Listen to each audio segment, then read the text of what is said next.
more miles, I think I'll take a walk. Nobody in store for smiles, I put my heart on lockdown.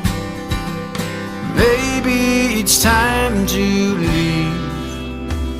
I've been wearing this thing on my sleeve. Somewhere a long time ago we failed to seal our fate. And somewhere along the way we failed to communicate.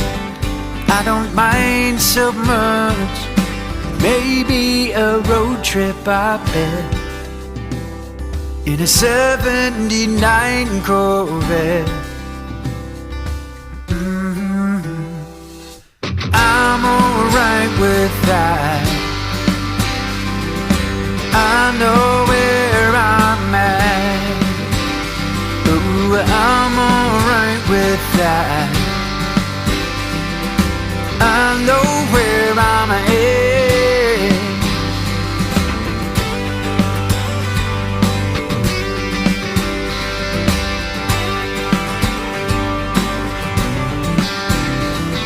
Say you want to know more about me before the storm. Let's say that everybody wants to try and be reborn. Couldn't we all just get along? Maybe a road trip, I bet, in a 79 Corvette. Maybe it's time to leave. I've been wearing this thing on my sleeve for way too long. I'm alright with that. I know where I'm at. Ooh, I'm alright with that. I know where I'm at. I'm alright with that. I know where I'm at. Oh, I'm alright with that. I know where I'm at.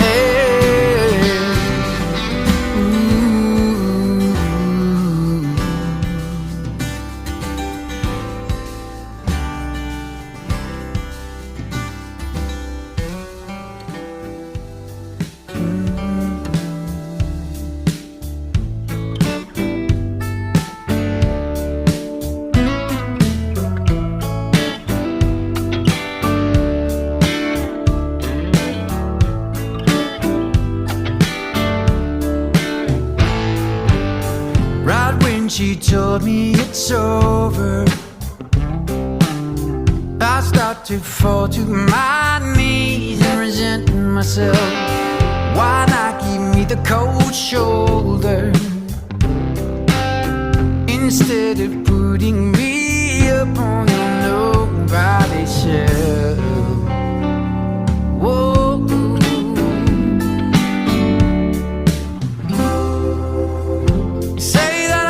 You love me, but that ain't got nothing to do with holding on. I wanted you and you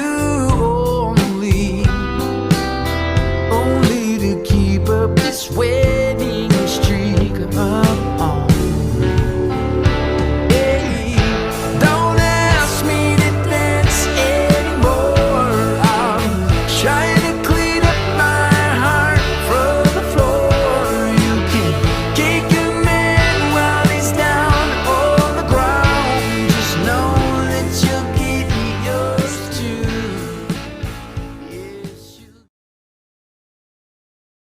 Yes, and that's how I get started. I am typing frantically right now, everybody, because we have so many great questions today. Welcome to 20 Question Tuesdays. My name is Jeff Plankenhorn, and welcome to Austin Music TV. Today's guest is none other than Dave Scher. I got a couple more that I'm going to write down while we are doing this here. Kate Howard, I got to get your question down. If you guys don't know, 20 Question Tuesdays is basically this. I started early on in the pandemic. One day I just flipped on my camera and I started taking questions, and it kind of turned into a workshop, and I did it every week on Tuesdays right at this time. And it was really, really cool because I was getting questions from people who don't play music but they just love music, and people who are guitar players, and people who are writers, and people who are producers, and people in the business. And how cool is that? And I just sit there for an hour and talk to people about what I'm doing, etc., etc. Excuse me. And shortly after that, Sheila Steele from Austin Music TV came to me and she said, hey, do you want to put this on TV? I said, that sounds awesome. I got this app. My app, one day, all of a sudden, as they do, showed invite guests. And I was like, it'd be infinitely more interesting if I invite guests and take your questions, because your questions are so much more interesting than mine for guests. And it's just been really, really, really wonderful thing for me. We take tips during the show and we split them afterwards. That way I'm able to give my guest some gas money and I'm able to keep it going for myself and pay the cost for the upkeep and stuff, which is not much. And it's just a really, really beautiful thing. A little bit of housekeeping. Every Tuesday I do my own show. Tonight, if you're tuning in Central, it's 8 p.m. Central. It's called From Here to There. The last couple of weeks I did shows where I was doing specific themes.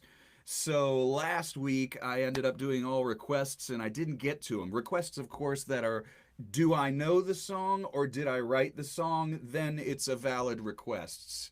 It's a valid request. So I'm pretty much sticking to that.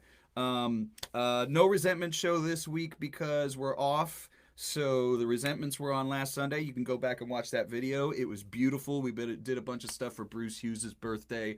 That was really cool, dude. You can check that out either on my pages or on the Resentments pages. We're on YouTube, Twitter, Twitch, and Facebook right now, and you can submit your questions anywhere in there. I'm going to try to get to as many as I can. I know that sometimes I don't get to all the questions, and I do my best. We'll stay on for a couple minutes afterwards as well.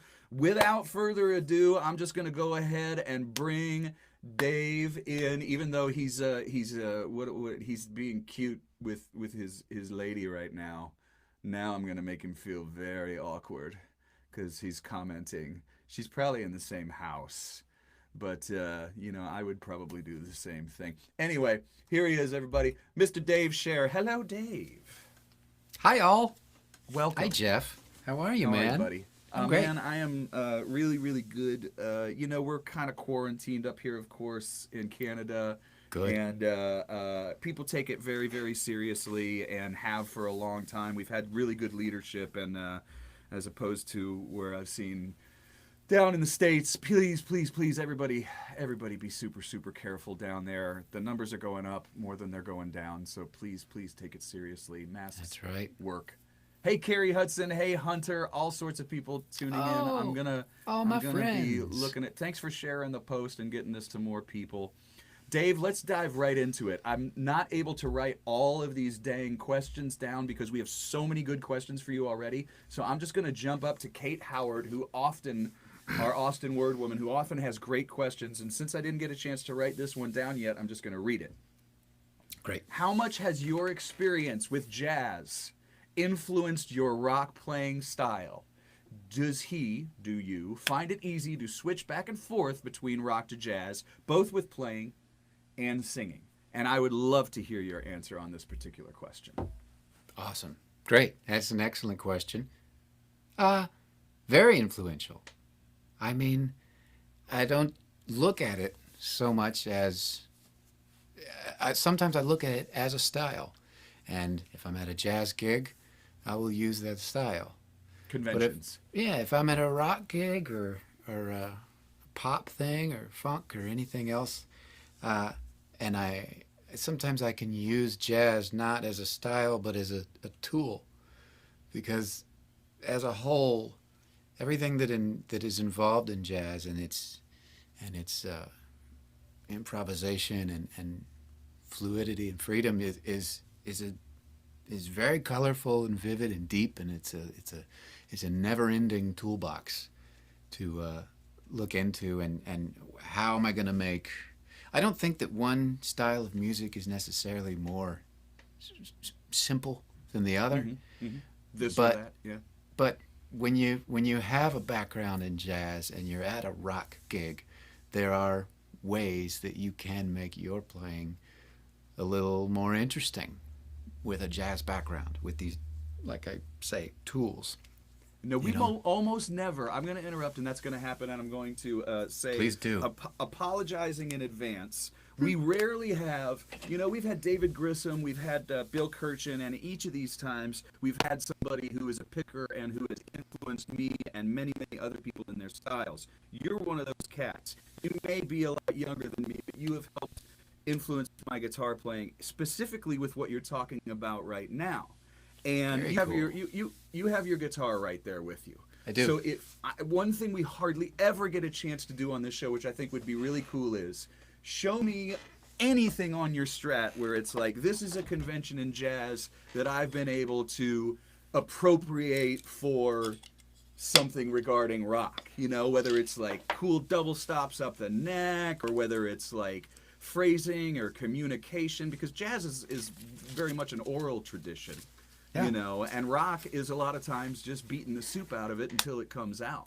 Yeah, But which does is anything very cool. anything come to mind, that think would be so. like, let me give you the whole screen and you could talk about it for just a split second. We'll get to Okay. some other questions, but this is such a cool thing, and it's such a big part of who you are that I want you to go ahead and have a chance to talk about it for a second. Okay, well, is that coming through? I hope so. Absolutely it is. Yes. Well, I think if we do something kind of rockin', maybe even country, like, and it does something like,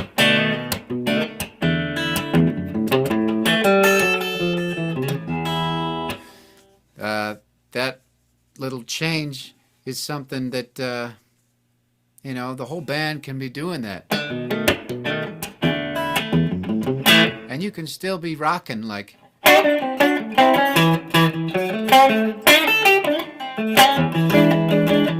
But me soloing like that on my own, I don't think you can necessarily, with no band behind me, I don't think, it's not oftentimes you can just hear that going on in the background. Those three chords.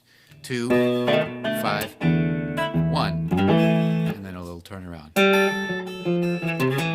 But if I wanted to solo in a way where if there's no band behind me, you can still hear those three chords going on, then if I do that and there's a band behind me, well then more power to you. It's going to sound fuller, it's going to sound cleaner, and there's a lot of rock and roll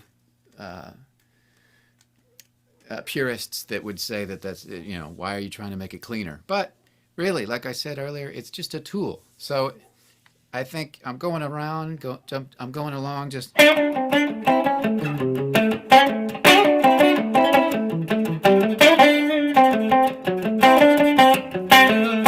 Here's a turnaround right here.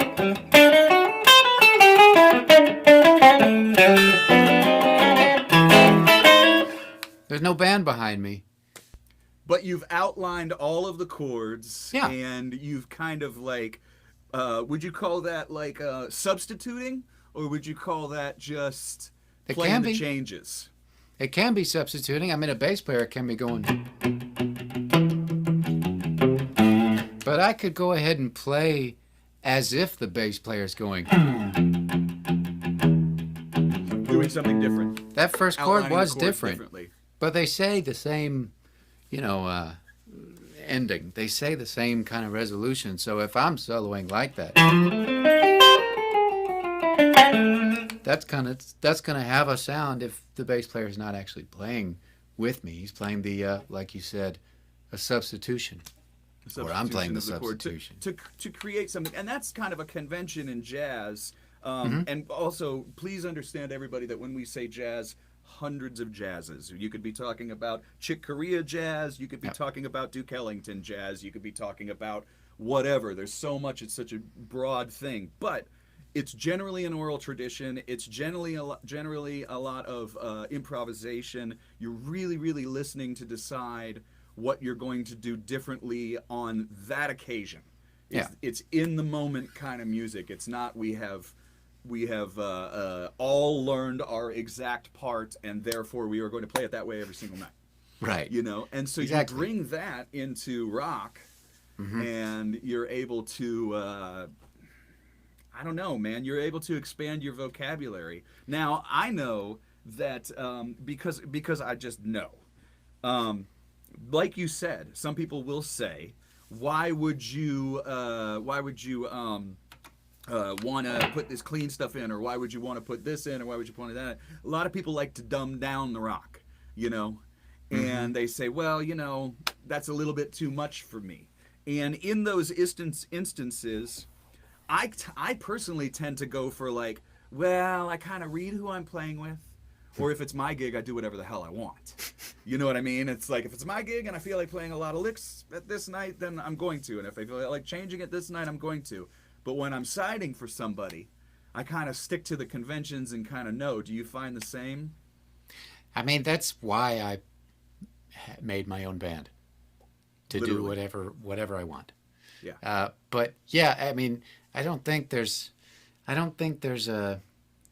anything wrong with making rock too clean. Make rock too clean. Or notey. Yeah. At the very least, start it off in your home at bedroom volume if you must. But on stage, maybe do it there. But at least start knowing what it does and what it sounds like, what it does to you.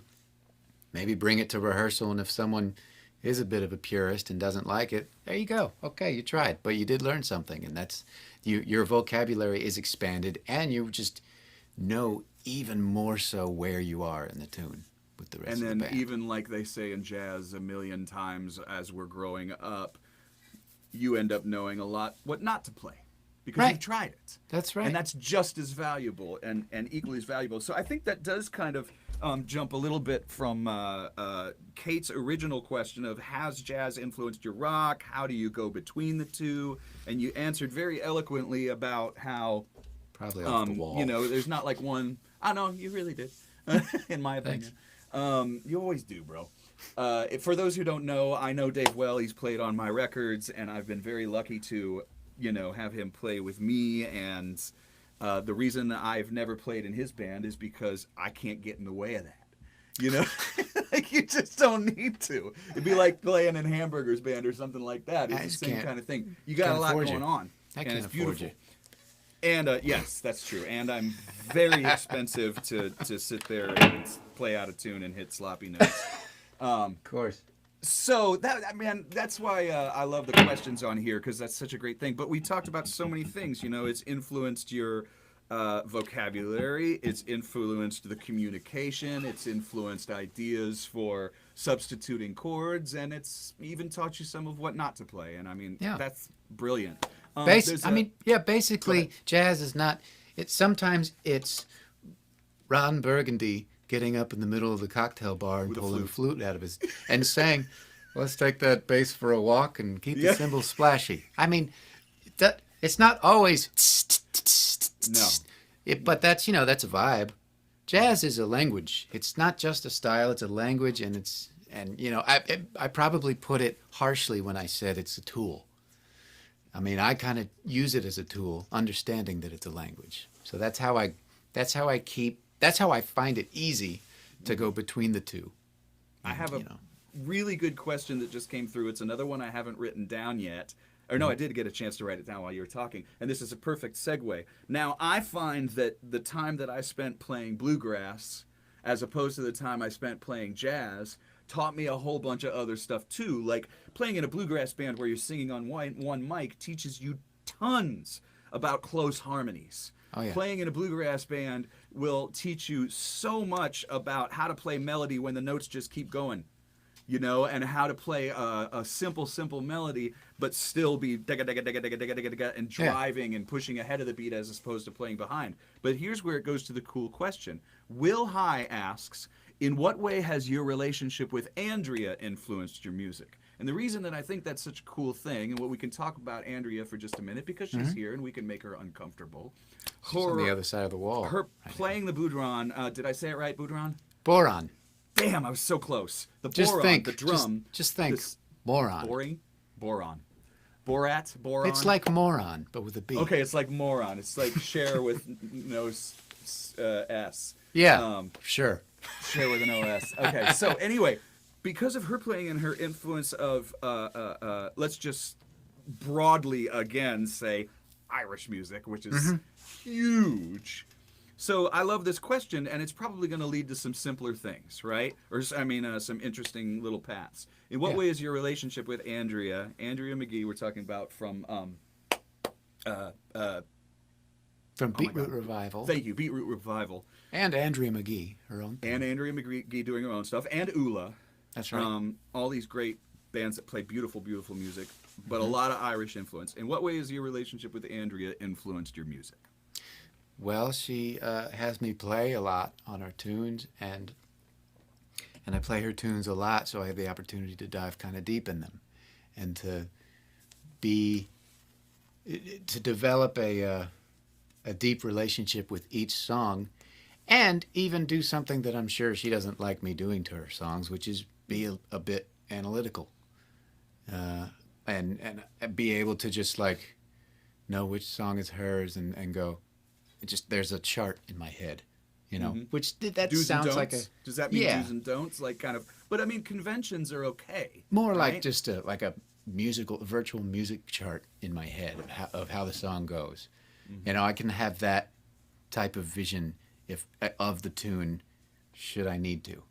You know, I think it's probably, I would imagine she doesn't want me to be so analyzing about it, but I like to get that kind of quirky detail ironed out in a song. And her songs are different than my songs, and I haven't really been writing in a while, but I've started again. I'll kick you in the butt, man. I bet you will. I've started again, and I can hear, I don't know how I can explain it, but I can hear little tidbits of my being influenced by playing her music for so much now. That's what I'm going for. Like, Yeah. I know that it's got to happen when you spend time playing with anybody who takes you out of your element. When you, if you dig it, when you go back to whatever you're doing, you're playing with Eric Johnson, you know, and she's up there with the drum, you know, sitting in on a tune, and then 5 minutes later you're playing a sort of a classic, you know, that you're backing up him on. Right. You know, and then you go home and you work on tunes or you work with somebody else. There has to be things that you get. Just like I got stuff from bluegrass and I get stuff from this and I get it from playing. You keep growing. You just keep growing. Everyone you play with, you just get this vast horizon of language and ideas and sounds and inspiration. And that, in fact, that inspires, that affects your writing. It's part of the joy. And I write every time I play. Every time I play a solo. So I mean, I hear it every time I'm playing her tune. If I'm playing her tune and there's a solo in it, or there's like a signature part, and I start playing it and there's any kind of room for improvisation, I can hear how I am now approaching it versus how I would have had I been a brand new guitar player and just met her. Yeah, you know? yeah. Well, and that's another thing, too, is that the person that we love, I have the benefit of being in a relationship, a long-term relationship, marriage, with someone who doesn't do anything in music, and I love that. It works for me. But some people, they have found, and you don't choose who you love, and you don't choose who you fall for. And so if you fall for somebody who does music, people think, you know, they have some sort of expectations of what would happen with a couple that plays music together. Yeah. You don't know. Sometimes it works, sometimes it doesn't. Sometimes it turns into Dave Edmonds and Annie Lennox. I'm not getting the names right. And then other times it's, there forever. And what you do gets influenced just as much as anybody that you would be really, really close to, that you're playing music with for a long time. Because that stuff is there, but, it's not necessarily the whole thing. No. Because you're both professional musicians and have done it for as long as you can remember. So there's going to be a thing of that. I got to I don't usually show the comments, but I love this one. Let me see if it shows.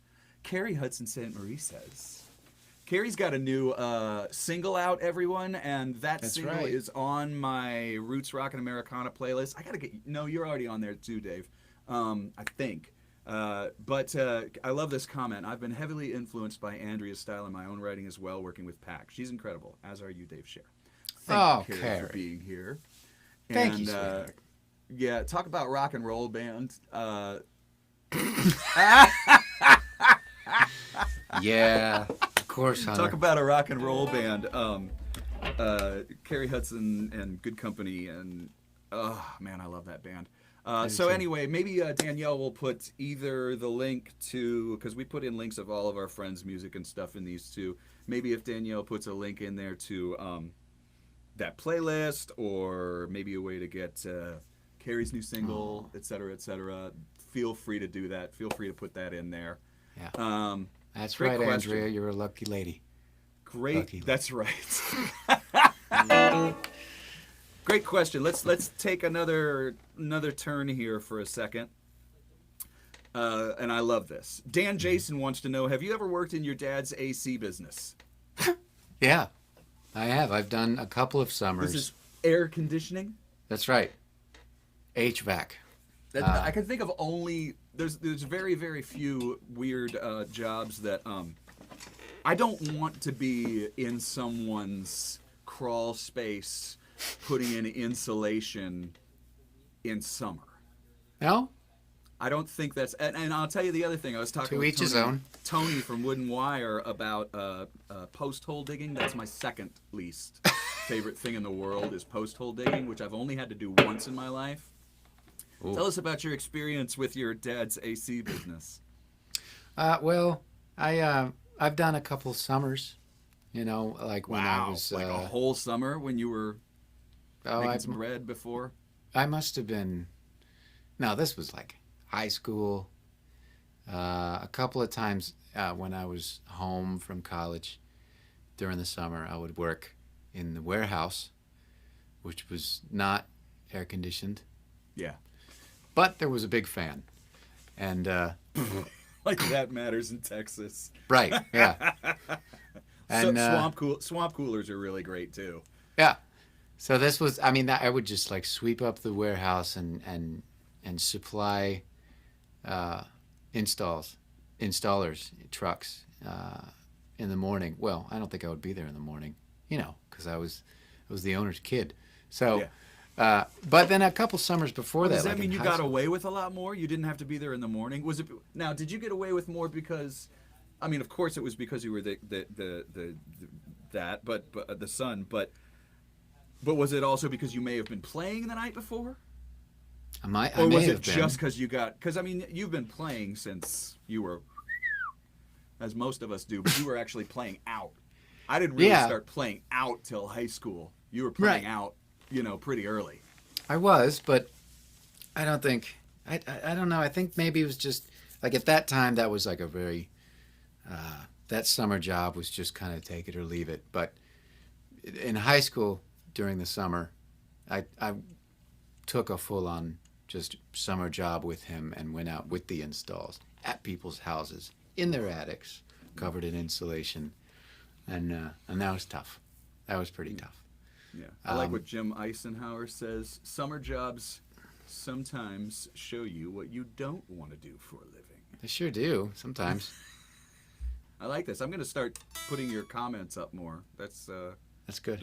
Dorky little new thing I'm going to do. While I'm doing that, and we're halfway through the show, I'm going to remind you guys, this is Dave's Facebook. This is Dave's Facebook, and the reason that we have the 1-to-1 bar link down there is because Thursday, you are doing a live stream, and that's one of those special ticketed ones. That's right. And we'll talk a little bit more about it later, but here are the best places to find out more about Dave and to find out about that show. And I wanted to make sure I put that bad boy in there for a bit.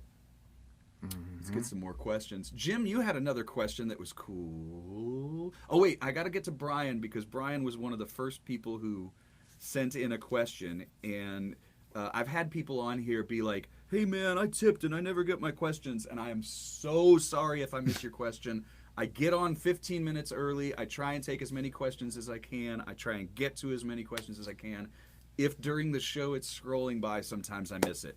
Brian was very kind to give this in one of the earlier posts. It says, I'd like to know if Dave considers himself a technical musician, theory-based, or was he able to play at this level before his formal education college? I don't hear many licks that are easy to assign to other famous guitarists, which gives him a very unique style. And to get you off the hook a little bit for this, because I know what a question like this can lead you down, you know, just talk a little bit to answer this question about what someone might think a technical / theory-based musician was. I happen to know that you were able to play at quite a level before you started studying, you know. And there's a lot of us out there that have been able to, like the Warren Hoods. I think of a Warren Hood when I think about somebody like you too, who played, who played brilliantly, and then went to school. And it didn't take away his soul like people think it does. He came back with just as much soul. He just came back with more vocabulary. Right. And Warren's one of the people that, because musicians will say, oh, those technical guys, you know, they could use a little bit more ear and they could use a little bit more soul. And Warren was the first cat who told me, yeah, but the guys who play by ear, they might want to learn a little bit of theory. Which I thought was just like, I was like, you know. It's kind of this all the time. Yeah, why does it have to butt heads? It shouldn't. We're all trying to accomplish the same thing. Let's talk about it a little. Well, I mean, I consider myself to know a bunch of theory, and I also consider that to not be wrong. There's nothing wrong with that. I wouldn't say like, you know, but I don't use it. I do. The only thing in my formal studies that I would say I don't use, the thing of my formal studies that I would say I use the least amount is sight reading. And there's not a whole lot of that going on, but every now and then, like some church Comes gigs in handy. will have it. Yeah. And I'm terrible Some at it. Insurance gigs? No, church gigs. Oh, church gigs. Oh, But yeah. insurance gigs. Jeez, Mount Zion. Oh, yeah. Ooh, 4-page charts. Oh, I got my butt kicked. Ooh, really? Greater Couple Mount of them. Zion or Mount Zion, Mount Zion? Mount Zion. With Yogi? Yogi got me in there one day, man, and like they just tore me a new one. I tried, and I fell flat on my face. Thank goodness I could solo a little bit in between. Yeah. That's all right, man. I played that church for a little bit as like a W-2 musician, and not just normally I just get called by a church, and that was like that was a big ear gig for me, Isn't it?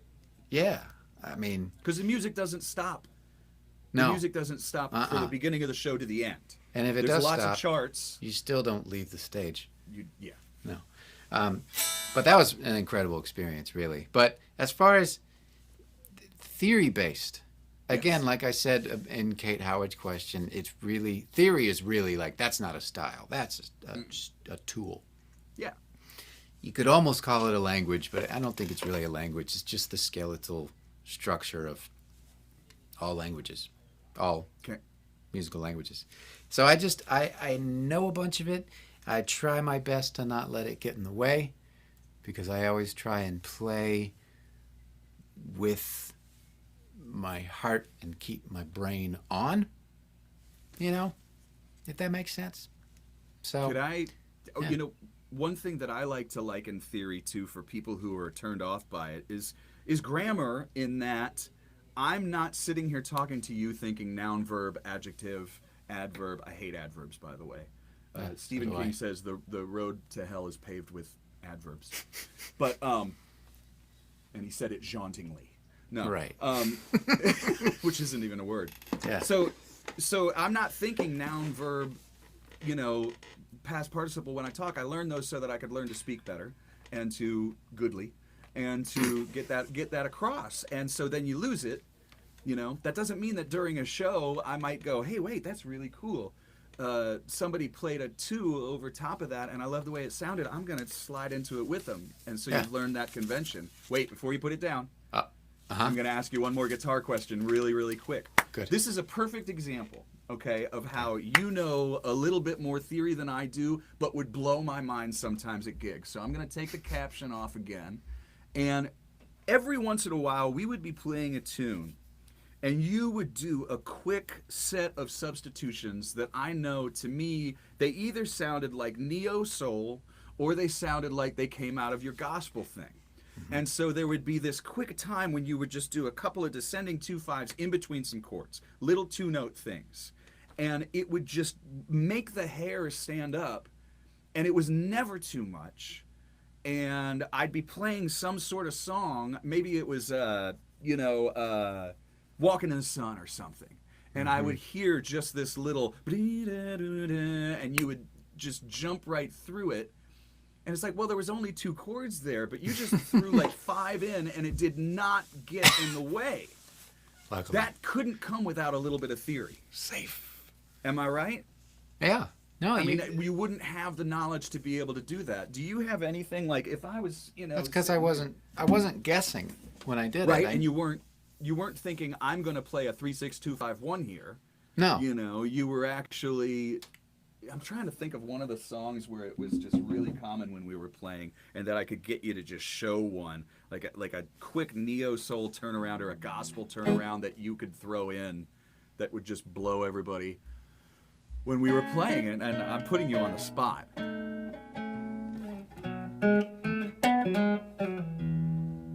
Was it Walking in the Sun? Yeah, maybe. Oh. I'm trying.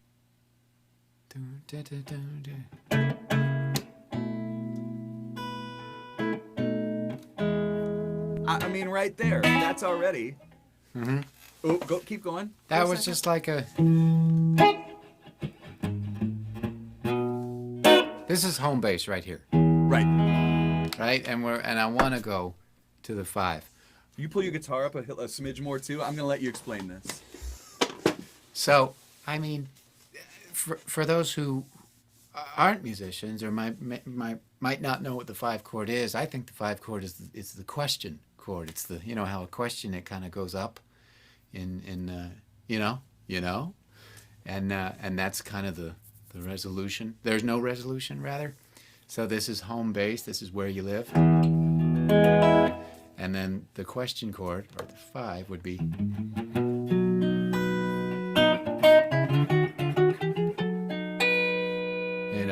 It's like the lyric after you play the 5 is typically, well, right? Because we're not done. So anyway, that's the 5. I think if I would go to the 5, but it was like, it's taking the band too long. No, it's not taking the band too long. I just want to go ahead and do something to connect us to the 5, and we're like,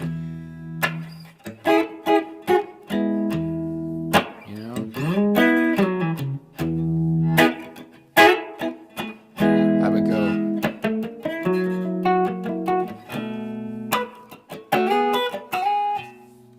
So I just played 3 chords. That's exactly what I'm talking about. Yeah, those were 3 chords. It's a 2-chord thing. Yeah. But I put another one in there. It's not in like the chart. It's not really in the chart. What you've done is you've just added a little phrase that connects us from place to place. And so Phil's not playing anything on the keyboard. Yogi's not doing a walking bass line. We all hear you. We let you have this little spot because there's a big opening in the phrase too. You're not playing over the words. You found this little spot where you were like, I hear something going in here that's going to pull me from the 5 or pull me to the 5. To the 5, right. And so this is where, for somebody like Brian, who's originally talking about it, he's like, are you a technical musician? Are you theory-based? it's really nobody. It's really kind of both, right? It's like, yes, I'm glad I've learned some theory. Here's a way that I can use it. Yeah. But I'm I really just think glad of I myself learned as a it. player. Yeah. And I have a big toolbox. Yeah. That's fine. Mm-hmm. But that doesn't mean I'm going to open it up and empty it out and use everything on a 1/5 song. Mm-hmm. You know, and Kevin Well, I mean, Flat, that Kevin song Flat's only right. has I 4 I chords. love the minor 4. Yeah. That's one of my favorite chord progressions. I love it. We got to have a talk soon about my favorite Stevie Wonder progression that I put in a column for Sasha from American Dreamer, and he was asking about your favorite chord progressions, and mine is the Stevie Wonder progression of you go 1 1 7, Yeah. and then you go 4, and then you go 4 minor. Yeah, of course. Please love don't go on, if you go, I'll be sad and blue. So I say, and I find so many places to put that because I'm such a freaky Stevie Wonder fan. That's cool. I And- love that. I really do. Yeah, that Stevie's my progression. jam. Oh yeah, and it's so many songs of his that have that. Happier Than the Morning Sun, Please Don't Go, I Believe When I Fall in Love. They all have some version. Sometimes instead of the minor 4, they go to a flat 7, which has Right. 2 of the same notes. That's right. That's true. So again, we're talking about theory, but we're people who, like, when we actually play the song, I'm not thinking that. You know, like, it may pop into my head for a second, but it's the last thing I'm thinking, you know? Yeah, it pops into my head as something logical for a second, and then I just understand that logic and understand that it's there if I need it. Yeah. You know, but Brian, I'm not going I to hope- let it take away from the performance. No. And that all basically comes down again back to the jazz thing of I'm listening. You know, I'm part of a conversation. You know, I'm not. And who's the front man? If I'm the front man, I can do whatever the heck I want. If I'm the side person, I'm listening and trying to make them sound better, make the song the thing. You know. Yeah. Brian, I hope that answered your question a little bit, and that was a really good one. Jim, who has been commenting, and yes, I love the Musician Geek Talk too, because we don't always get to that on these shows. Sometimes it's just kind of fun and funny. Yeah. Dave is such a wealth of knowledge in this kind of stuff. Sorry to kiss your butt. But because you are, that's why we're going to go in these directions a little bit. So I want to Yeah. make sure we get a couple of other questions that are a little bit more softball. Kirby, who we know very well, Oh, of yeah. course, who has some sort of I keep getting emails even though I didn't sign up for the list, but I'm glad I did get the emails. Kirby's got some sort of a live stream thing that he's been doing too. He used to do these shows. What was it called? Austin Music something. Austin Music Live. Jams. Or Austin Music Jams. No, I think it was Jams. Or yeah, and so it was such a great, wonderful thing for musicians. We'd do kind of like a house concert, but we could do a power trio there if we wanted to. Kirby asked a great question though. That's kind of a little more softball and fun. I'd like to hear about his new album and how did it come to be. Austin City Jams. That's Excuse it. me. Thank That's you. it. How did he? So he wants to know how my new live album, Live at Austin City Jams, came to Oh. be. Exactly. Is that it? Is that what he wants to know? Maybe he does want to hear about that. Maybe Yeah. you think I didn't realize that maybe it was No, this is how did great. that come to be? Right, I don't know. Yeah. Well, Kirby, I said a little bit of it. to make you more aware of how it came to be, because apparently you don't know how this album came to be. Apparently. Yeah, Apparently I don't know anything about it. I'd rather you say it. I went to this guy named Kirby Walker's house, and he's got a basement that's kind of set up kind of similar to the Saxon. It's got Yep. its own little.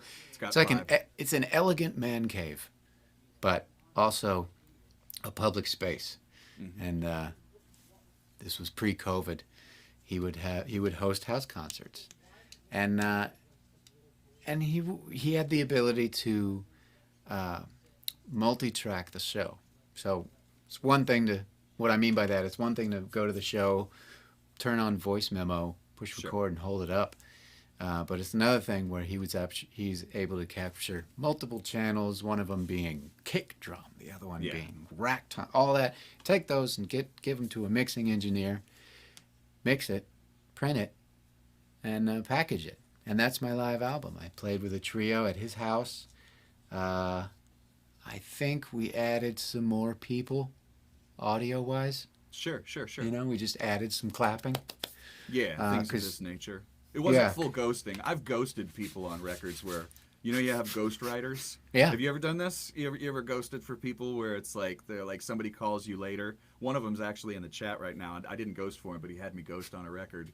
He's like, hey, can you come in and replay that guitar part for that person? And you just take no credit. You take a little check and you walk out the door. Oh, yeah. I've done that. Yeah. I've had my name not mentioned for the sake of some cash. An ego. Yeah, that's fine. It's totally fine. But with regards to the album being live, was it? And I'm going to ask a little bit more in depth for Kirby's question. You play a lot of places that have multi-track and really good ones. Was it a particularly good night? Was it a conscious decision to make it a record beforehand? Sometimes we get back something that's multi-track and we go, holy crap, that was a night. Because planning it sometimes doesn't go great. Right. Planning it sometimes and going, I'm going to make a live record tonight, and then you go play it and you're like, yeah, that wasn't the one. We had planned it, but I was totally cool with it not being, if it was a bad night, not like a bad night, but if it wasn't something that I wanted to put on a live record, it's okay, because he also does a brilliant job of not only capturing video, but broadcasting video. And he's got HD cameras all over the place. He sits right next to the sound guy with a little, joystick. And he's moving the cameras around. There's not a lot of people who can say that. And I think after, post-COVID, I think the new world is really going to be a mix between this, because people are going to be saying, well, why can't the person in Scotland who's here right now, watching on an evening, why can't they check us out having a conversation? Well, they can, because the technology is kind of be there. He was ahead of it. He was just ahead as of the curve. One-to-one was really ahead of the curve. Mm-hmm. Kirby was really ahead of the curve, as far as like seeing this is the trend of how things, are going. There's a nice little comment from Gary Fortin, who seems to think that both of us, we're not going to deny anything. You're saying that we both sing really well. Oh. We both sing really well. Thank you. I'm going to have to say thank you, sir. I don't know about Gary. Dave. We're probably both horrible at taking... that's really cool. What I like about the comment, though, is that you say, I hear your singing and vocal prowess coming through your fingers and guitar fills or harmonies, and it's magical. It's a beautiful comment. I don't mean to belittle it. Cool. Thank you, Gary. Because I tend to want to hire a guitar player who understands vocal phrasing, and that's a super high compliment to me, because generally just a whole bunch of notes doesn't impress me as much as someone who phrases like a singer or phrases like a horn player, and that was a conscious effort for me. Exactly. To put phrasing in and stuff.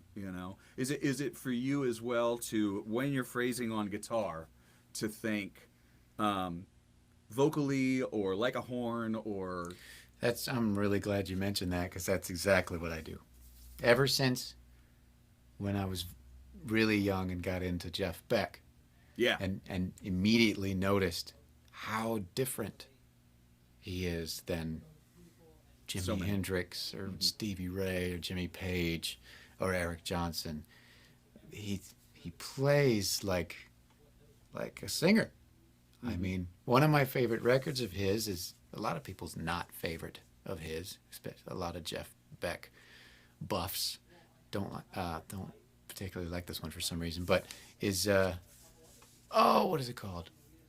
Emotion and Commotion. And he does. I'm not as familiar with that record. He does a couple of operatic pieces. Whoa. On electric?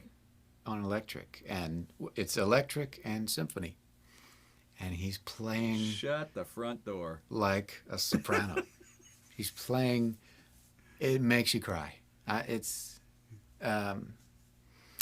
Somebody on the comments help me. It's called Norma Norma. Dessun Norma. Yeah. Oh, okay. Well, that's a very, very famous Yep. aria, I guess you would call it. Right, and he does that. Nessun Dorma, no kidding. Nessun Dorma, thank you. And it's just gorgeous. It'll make you cry, just like the soprano typically does in that tune, in that piece. Talk about taking it to a vocal place. Yeah. So I mean, I've kind of geared my whole single note playing or any playing really. Soloing. Yeah, to Especially. be as vocal as possible, because I don't want to sound like Chuck Berry or Stevie Ray, or I want to maybe sound like Chuck Berry singing or Stevie singing. You know, that's more interesting to me because, you know, I mean, just like it would be interesting for me to, if I had a bunch of vocal chops like Bobby McFerrin or something, Sure. to try and emulate Stevie's playing with Right. my voice. Yeah. So I wouldn't want to just try and cop a guitar player's guitar playing with my guitar, right? It does seem like that. I had some great advice from my big brother when I was a kid, and when I was first starting to learn jazz, he said, you know, he said, "Who's your favorite singer?" Mm-hmm. And I was like, I don't know, maybe Johnny Hartman, maybe Sarah Vaughan, maybe Billie Holiday. He goes, perfect, Billie Holiday. I said, well, what? And he said, go learn her vocal from a song, and you will play all of the jazz conventions of soloing, of licks, of in a microcosm. It won't be as hard as learning a Charlie Parker solo, and you'll phrase like a human being. Yeah. And I went, you know, because it was like, wow, I can just learn, love me or leave me, let me be lonely. You won't believe me that I love you only. And there's all these little pauses and phrases, and she's doing these little licks as she plays the melody again and sings it, and it was just such a wonderful thing that I could take into every other thing, and I think it has a lot to do with what you're saying, and I love it. Okay, so let's make sure we get to a couple more questions. We're running super fast. We're going to stay online, everybody, on just for a few minutes to make sure we get to all of your questions. Thanks again. I never did put this up. I usually do it halfway through the show. This is our tip jar, so we can get a little tips for me, and so that Dave can take Andrea or get some takeout, you know, or something like that. I like to be able to just throw a couple bucks towards my people. So thank you for that. And once again, these are, let's do it this way. I like this better because my name's too long. 20 Question Tuesdays with me, and this is Dave Scher. Love it. And we're having fun talking about music. Jim Eisenhower said, how did you learn to play? I know it's a big question, but were you self-taught first, or did you start with a teacher, or how did it go? Now, again, I kind of know the answer-ish, but let's go ahead and have you tell him. My dad taught me the first 3 frets. You know, all the cowboy open chords, the caged. Yeah. And those are also the last 3 frets that he learned, I think. So the last 3, he stopped right there. Yeah, a lot of great guitar players did. Hey man, Elizabeth Cotton was right there, and there wasn't much more than that. I think she just had a birthday, Elizabeth Cotton. And then they got me playing at. They got me lessons. My parents got me hooked up with Dave Seabury's Austin School of Music. Right. And I learned everything there. Yeah. And I mean, studies-wise, I learned a lot there, and fortunate enough to have gone to an HSPVA high school in Dallas. I got Performing and Visual Arts Magnet School in Dallas. Learned a lot there. I learned a lot at Berkeley. Yeah. But it was different. I went there knowing kind of thing. I've heard that a lot. You know, and I don't regret it. In fact, if I did it over again, I think I would do a lot better academically. But but before that, learning guitar in the first place, I played piano when I was 7. I started piano lessons when I was 7, like you do in a household sometimes. And one of the songbooks was a greatest hits of the Eagles. And that was the first band I became obsessed with. Mm. And I thought, I want to play guitar. And then I got turned on to, I think my parents were watching an Austin City Limits broadcast. And I saw, Peeked in.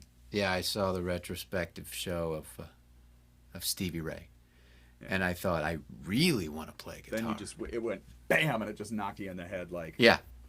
They got me a remember guitar when I was 10. I had Live Alive on a cassette when I was 12. That 12 cassette of Live Alive, and you just sit in your room for hours and hours and hours, and nothing is unlearnable. No. But to be able to play it well, yeah, you know, is that was Live Alive was a drugged up record, yeah. Drugged up live record. Yeah. But way cool. Had a lot of so good swamp to it. Yeah. But well, he is one of those musicians that we don't often say. I'm sorry, I interrupted again as part of the thing. He's one of those musicians that when he got sober, he was like, oh no, everything changed. We hear so much about how, oh, you got to do drugs. It's going to open you up about this. You'll be like, I was reading yesterday about David Crosby in a book, and he was like, oh no. He's like, I wasted so much time being zonked. You know, and Stevie Ray Vaughan's one of those ones that he didn't get huge. You know, Crossfire was, you know, after he got sober. Superstition was after he got sober. The album with Jimmy was after he got sober. So much of his Family career. Style. In Step. Yeah, Family Style, such a great thing. You know, but we don't hear that enough, do we? No, we don't. You know, and but, I mean, fine if you like, you know, having a little drink or smoking a little smoke before you play, that's fantastic. But those people who think you have to, you know, kind of be tortured to become great, the greats will tell you that's not true. Yeah, that's right. And he didn't need it. It was just a time period. It was a time where he was real hungry. Yeah, right. And dug real hard. You know. There's a great question here from Jonathan Rodriguez, and I just happened to be getting to it. I didn't write this one down. And I believe, he says, as a guitar solo improviser, which four musicians, not necessarily guitarists, spoke to you the most and inspired you to your approach in soloing in a similar way? You know, for me, it's Stevie Wonder on the harmonica. It's Sonny Rollins on the saxophone. You know, that's one of mine. These are my people. That's the phrasing that makes me go, I wish, because it's tenor sax is the same range as guitar. But for you, if you could pick, even if you don't get to four, if you want to mention a couple that inspired your phrasing, that's a great question, Jonathan. Yeah, it is. Stan Getz, another tenor player. Stan Getz. Now we're talking about when he did. You know, the albums with the João Gilberto, or are you talking about Stan Getz in which particular era was a big one? Well, when he was doing like that kind of music, as well as the drummerless trios with Oscar Peterson and Herb Ellis. Yeah. I think. Yeah. Or quartet, maybe. We've got to mention Oscar Peterson, great Canadian. Yeah. There you go. Wow. Yeah. Incredible musician. Yeah. I wouldn't say I wouldn't say someone like Oscar Peterson for the sake of, but because how brilliant he is, and then also how dang fast he is. It's not bad to be fast. It's just no, not if it's musical. No, and it was from him. But as far as what Stan Getz did to how he made me feel when I heard him play, it sounded again like a voice. You know, Bobby McFerrin, to be honest. Cool.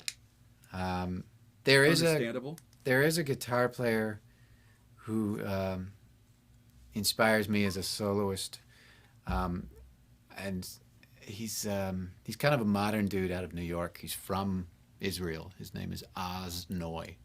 Oh yeah, Oz comes and plays the saxophone sometimes. Yeah, sometimes he does, and he's great. When I was on tour with Eric, he sat in with us in New York, and that was a cool moment for me to be on stage with those two guitar players. I felt like I could barely play. I was shaking.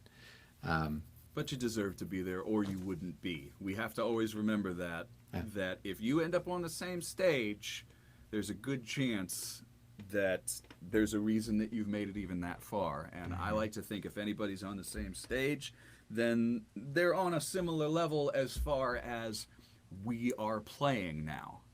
You know, and when somebody comes up to me and they're shook, or when I get shook before I play with somebody, I try and bring myself down to earth and just go, well, wait a second. Some stars aligned and put us together here. So Yeah. you being called multiple times to play with Eric Johnson, you know, I'm saying to you so you don't have to say it for yourself, there's a reason you're there. Yeah. Thank you. You know, That was, that's too cool. It's too cool. yeah, man. I think mentioning those. I'm a fortunate guy, for definite. And we also try our best. The sound of Cabbage Alley that comes from my phone apparatus means that we're getting very, very close. So usually what happens is it just goes off in the middle of the thing. But I'm going to say thank you to Austin Music TV. Thank you to Sheila Steele. We're going to keep online to finish answering these questions for just a few minutes. So don't go away if you're on Facebook or Twitch or Twitter or YouTube. Dave Scher is with me. Let me put this up one more time for the people who are on television, and thank you again. Ways that you can find out about Dave and his show this Thursday through 1 to 1. And that is a special ticketed show, so you will have to get the information and get a ticket to see it. I'm learning how to say all these things on television the correct way. That's fine. Usually before we go, I only ask one question that is my question for my guests. And if you've seen the show, you know the question is, what is your guilty pleasure music? And man, have we had some good ones. You know, first of all, one person said his was the Spice Girls. And I said, really? You know, we've had the Spice Girls. It all started because people found out that I was a Fanalo. And that when I grew up, my mother was playing classical music for me, and she was playing Stevie Wonder, but snuck in there was a lot of Barry Manilow. And I got really, really stuck. Whether it's cheese or corn or not, if I hear Can't Smile Without You, you know, I just go, you know, that's my cheese, you know, that's my sugar for the day. What is your quote unquote, it could be death metal, it could be what you listen to that might kind of surprise people? Well, first of all, I got to say that my grandmother calls Barry Manilow barely man enough. Sure. And I like it. He's also separated at birth from Laverne DeFazio, Penny Marshall. They also, if you put them next to each other, it's like, no, they were twins. They were separated at birth. Oh, that's great. Man, I don't know how guilty this is.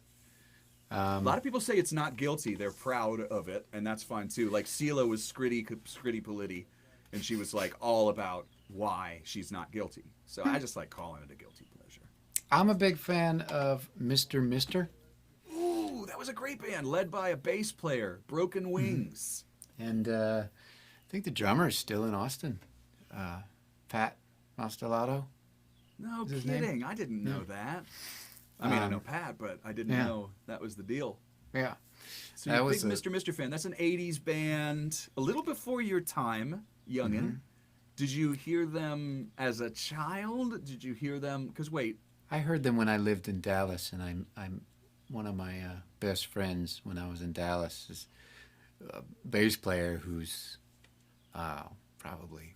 Bye, Austin Music TV. Sorry, 10 seconds, real quick. Bye, Austin Music TV. Thank you, everybody. We're going to stay online Thanks, here y'all. for a bit. Staying online. We're Bye, gonna hang. bye. Austin Music TV. See you next week with the Waters. Cool. Okay, so now we're offline. I'm sorry to have interrupted, or we're you're good. online. We can do calls to action and all that kind of stuff, so I'm going to do... I interrupted. I had a friend in Dallas who just kind of turned me on to a bunch of stuff, whether it was music or ways to do things. Or, Right. Yeah, he's just an older guy. Well, now he's probably 68. But I met him at I played at a coffee shop in Deep Ellum called the Insomnia. I don't remember that one. And he was playing at a blues bar called Bone Daddies or something. And he packed up his stuff after the gig and walked by, and he heard me, and he walked in and said hey, and told me he was a bass player, and then gave me his card, and we connected, and we became real close friends. And he just kind of would make me burnt CDs, mixtapes, and or sometimes he would just give me an album and be like, "You need to check this out." And he gave me Mr. When Mister somebody one does time. that, we have to. Oh, he Yeah. gave you Mr. Mister. He gave me Mr. Mister. He gave me. I already had worn this record out, but Tuesday Night Music Club, Of course, yeah. and then Sheryl Crow. I think an older Sheryl Crow record too. Before that, do you know the names of them? See, now I thought that was her first, so that shows you, because she was a backup singer for Michael Jackson before Yeah. she did any of that stuff. She. That may have been her first, but I might be wrong. He showed me a really cool record by a guy who used to be Sheryl Crow's drummer and boyfriend, and he had his own career, and he had a record called Thump, and he was also in a band called Toy Matinee. Kevin Gilbert. Okay. I'm a big fan of him. That's not really guilty. Really, Mr. Mister is the guilty Mr. thing. Mister might be your guilty pleasure, and not that guilty. Okay, we got a couple more questions I want to get to before we go off. Paige Turner asks, is there any instrument Dave has looked at and said, nah, or does he want to master them all? Now, people know that I like to play a lot of instruments, but I'm a fake it kind of guy. me too. I'm a faker. I will play just enough to get a little bit of sound and record it, and then be like, okay, now I can manipulate this 18 times, and it sounds like I know how to play it, sort of. You are the kind of person who can sit down and, you've come and played drums on a Purgatory Players gig. You've played bass on gigs. You've played guitar on gigs. You even play fiddle. There was one night you said, I was thinking about bringing the fiddle for this song. I almost wanted to kill you that night. No, I'm just kidding. I'm real glad I didn't bring it. Oh, well, it's fine. But, I will say for myself, she didn't ask me, but I remember when I picked up pedal steel, I was like, I'm done. I'm not learning any more instruments after pedal steel because this is going to take forever. That's the one I want to learn the most. And But I'm it's scared to great. learn And it. when you're ready, just get the Winnie Winston book. The Winnie Winston book on pedal steel is the Okay. one. It's just like the Earl Scruggs book for banjo. Once you get it, it's like, okay, now I get how these things work. I'm scared to learn pedal steel because I think I'll never leave the house. Yeah, you won't. And it's really bad for a relationship. It's really, really hard. It's just like piano in that nobody wants to hear you getting good at it. No. I'm sorry, fiddle is what I meant. Yeah, no, they just fiddle, want to it's- hear you They good want to at hear it. you once you're good. If you've got a practice space, get a pedal steel, and that's great. Mm-hmm. But then I got a chromatic harmonica, and now I'm down the rabbit hole again. man. Because someday I don't think I can do that. it's tough. Do I you don't have wanna. instruments that you looked at and said nah, or do you kind of look at it as The Chromatica. the chromatic harmonica? Chromatic harmonica, yeah, the Yeah. one that Stevie plays. You're like nah. No, No. I don't Because think I'm I sure could. you play a little harp. Like blues harp and Yeah. Dylan harp. So standard and cross, I guess. Yeah. No slant yet, right?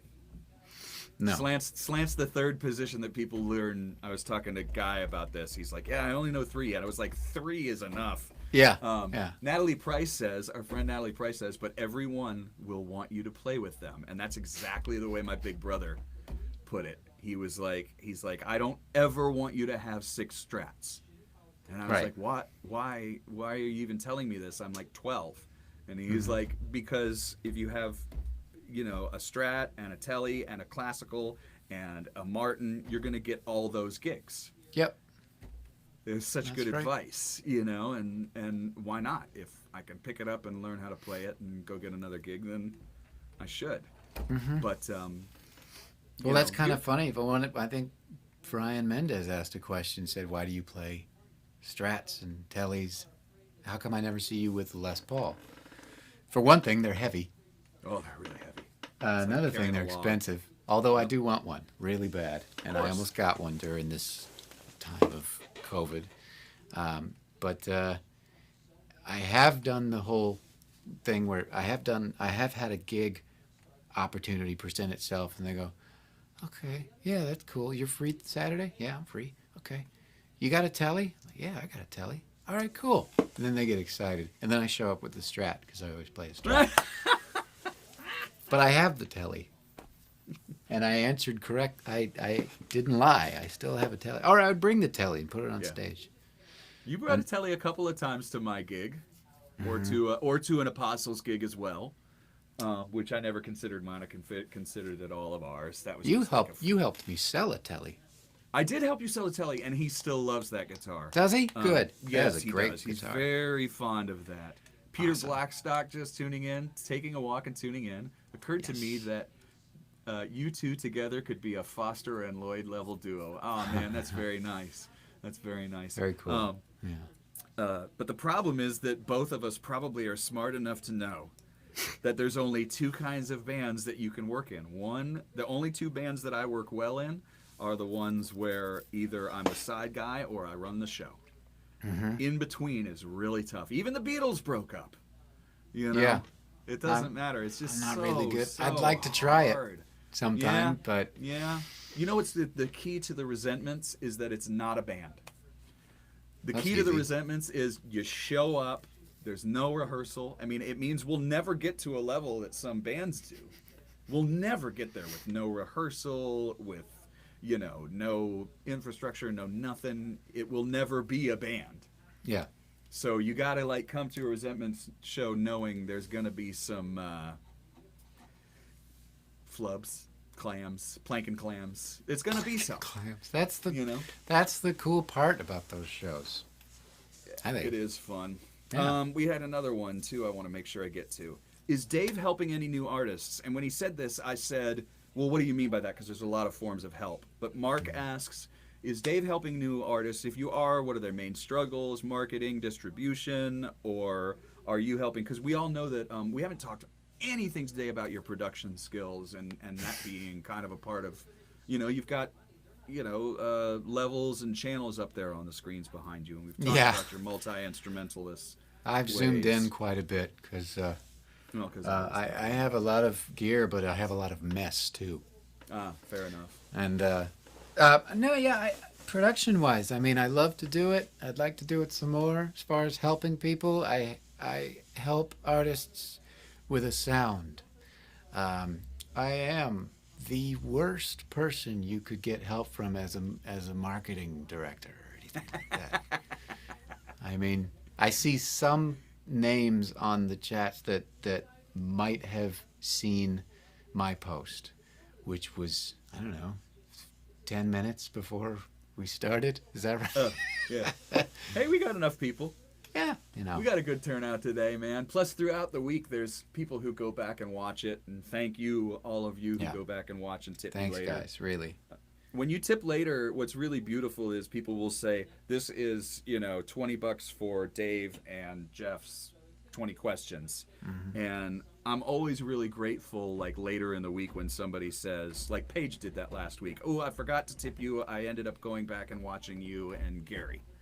And then I send a tip, and I'm always, I just think it's really sweet that people care enough to help us survive. It's pretty and incredible. keep the show going and stuff like that. So it's really great.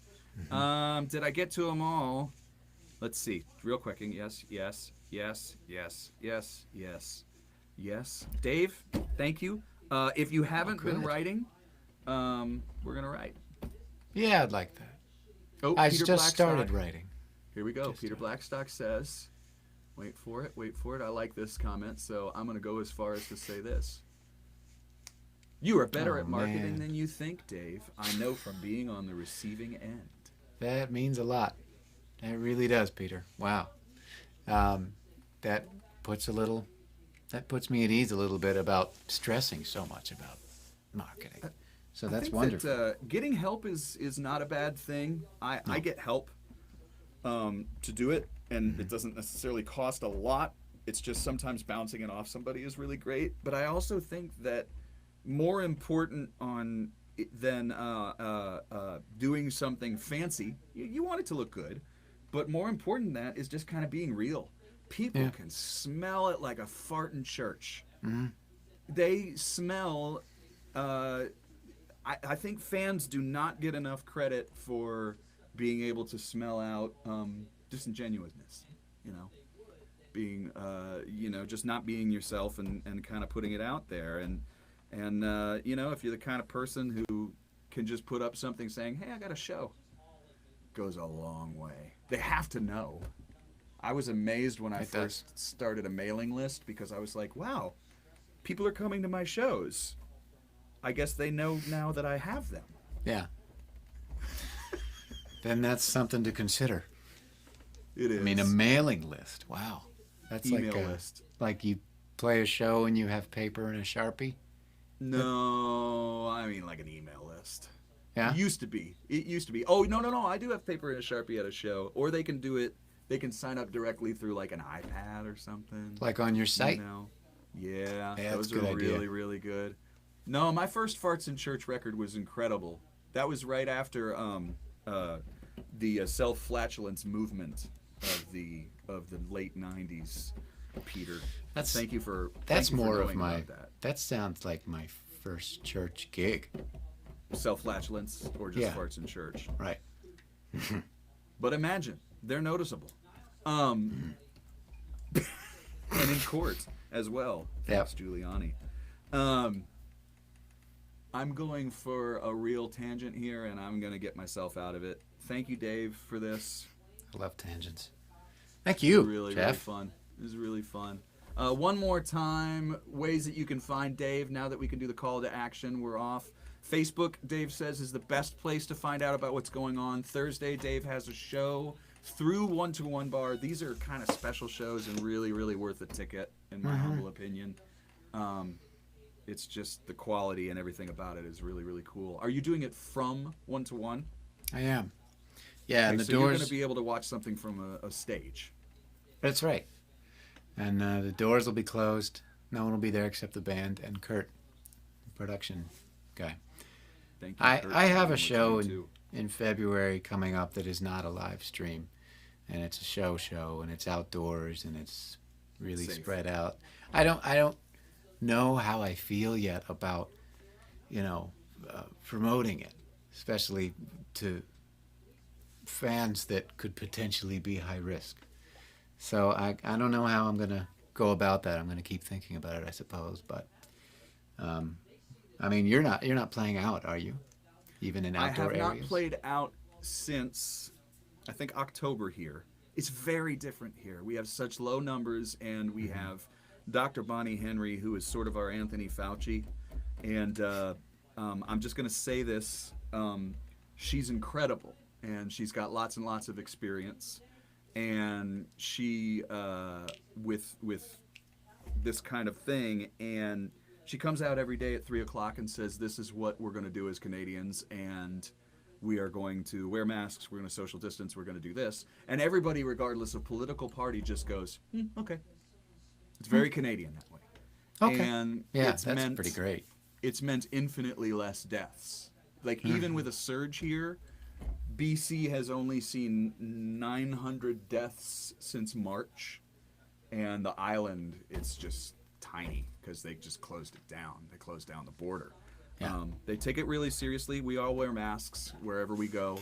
But at the same time, if I want to go to a restaurant, there's certain restaurants I feel safe at. Mm-hmm. And there's certain restaurants that do enough social distancing. Same with gigs. And so I have felt comfortable at gigs, and I have said no to gigs. You will trust your heart and your intuition. You don't want to hurt your fans. No. And nobody does. I think there are people out there that are doing it really smart, and there's people out there that I see them online, and I'm like, what the hell are you doing? Yeah. There was 4,000 deaths one day this week. Mm-hmm. So, trust your judgment. You're a smart young man. I get to call you young. Isn't Yeah. that nice? I get to call you. You're young to me. I get to hear it. And you'll know what to do. You'll know what to do as far as that gig, and you'll be good. Thanks, Jeff. This has Stay been a online lot of with me. fun. Stay online with me while we both say goodbye to everybody. Goodbye to everybody online. Thanks for the tips. We'll see you next week with the Waters, and the week after that I will have Kalu, and then tonight I'm gonna do a little show. If you wanna hear me mess up on piano, and I'll be on doing my from here to there. You guys want to see the Waters and Kalu. Yeah, You they're great got next great week. guests, Jeff. That's wonderful. Well, we got a nice pool, man. I got a never-ending pool of great musicians to talk to of every ilk. It's just, it's been a real joy for me. All right, everybody. Say goodbye to Dave. Make sure you check him out at these right down here. All those. All of the things. Thanks, everybody, for being here. Thanks for the tips, too. Y'all are great.